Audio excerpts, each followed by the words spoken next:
quick look at a few of the highlights from the Heritage Era Coins Showcase auction. Now, sometimes the coining process goes flawlessly but can still result in an error coin if the planchet that the coin was struck on was somehow originally defective, as is the case when this 1963 Lincoln cent was struck on a defective hold planchet that was likely damaged while the copper was still in its original sheet form, only weighing 2.7 grams instead of the original 3.1. This error coin was graded by NGC as MS65 red, and at auction it sold for $660.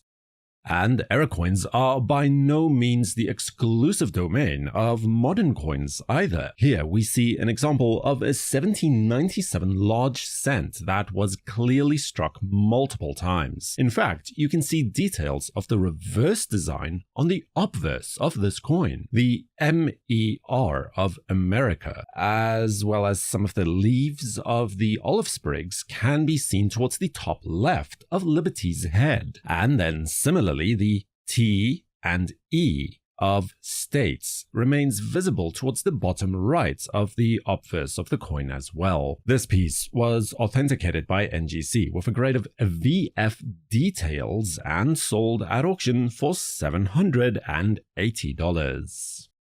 A modern coining press typically uses what is known as a feeder finger to feed the blank planchet into the press. Occasionally, things can and do go wrong, and the feeder finger, typically the tip, can get stuck or caught between the dies instead of the planchet itself. That is what happened to this 1993 Washington quarter that was struck 5 times on an aluminium feeder fingertip, graded by PCGS as MS64, although how you would exactly go about grading something like this is an interesting question all on its own right. But at auction, it managed to sell for $1,560.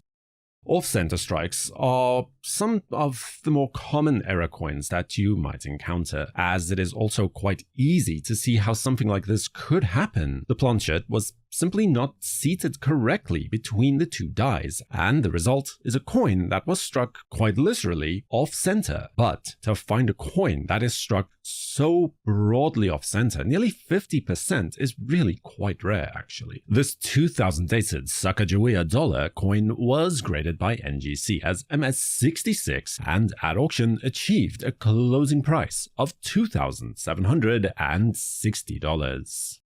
But even that coin pales in comparison to this 1964 Lincoln cent that is not only struck multiple times, but each successive strike was completely off-center, no fewer than 4 distinct separate times, almost creating a sort of cartwheel effect, as the coin must have spun around and tumbled before being struck again and again and yet again. This quadruple struck off-center error penny was graded by NGC as MS65 red-brown and at auction passed under the auctioneer's gavel for $2,340.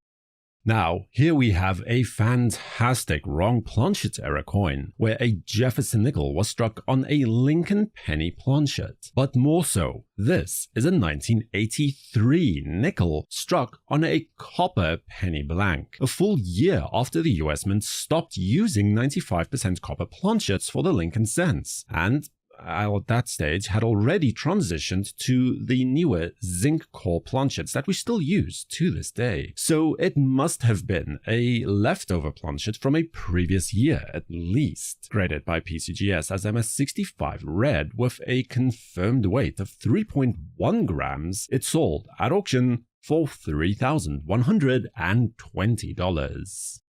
Another wrong planchet error that was featured is this Proof Kennedy $half coin from the San Francisco Mint struck on a 5-cent or nickel planchet. As you can see, the planchet did manage to engage with the collar die due south relative to the obverse, giving us a full date, the mint mark, and at least a portion of the rim. But due to the significantly smaller size of the planchet, the metal was free to flow, causing the coin's elongated, almost egg-like shape graded by NGC as proof 64. This peculiar error was sold at auction for the sum of $3,120.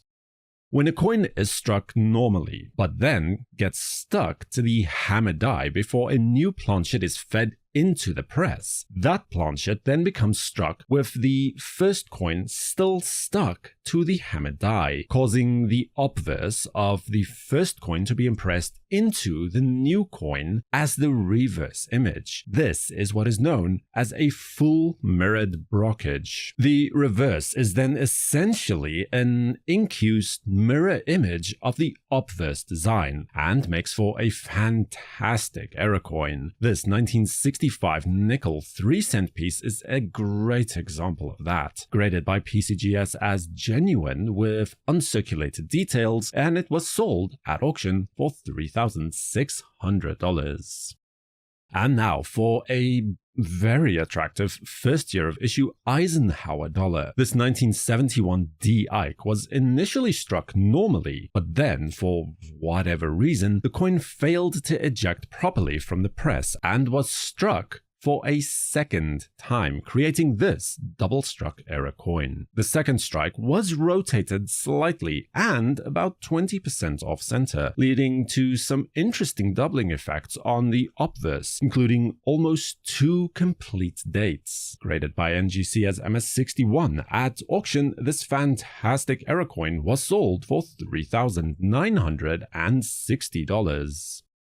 A very nice Overstruck mint error is up next with this 1956 Roosevelt dime that was overstruck on a Honduran 1-cent coin from the same year. The existence of this error coin can easily be explained by the fact that the US Mint was also producing coins for Honduras in the same time period. So, in the same way that a dime might end up in a penny coin press, this 1-cent coin for Honduras found its way into the dime press, and so this coin was born. Graded by NGC as MS63 Brown, and at auction it sold for $4,080.